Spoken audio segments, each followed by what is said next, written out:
肉加进来，然后把油也带倒进上面，倒过来，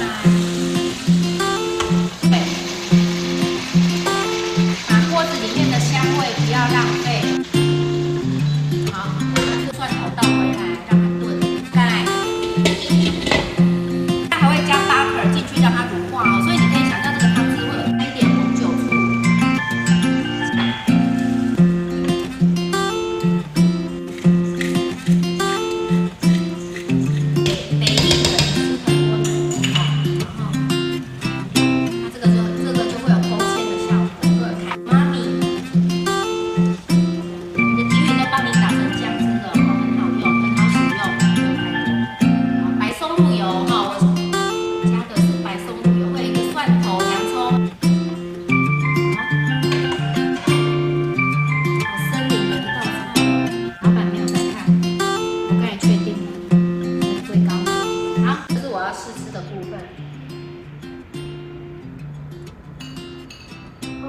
我已经吃到那个红酒醋酸酸的味道，好，所以让这一道菜啊加了 butter， 虽然很浓郁，可是带一点酸味，很好吃哦。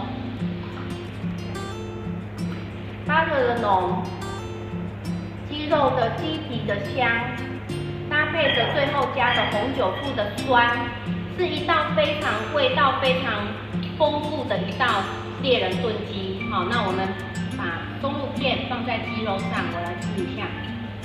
上面都是白松露，类似蒜头、类似洋葱的香味。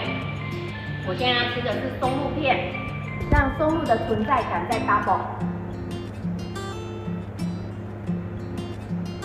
松露片不只有口感，它连松露的味道就更浓缩。好，所以大家可以趁我们现在有这个产品，可以拿回去做这道菜试试看。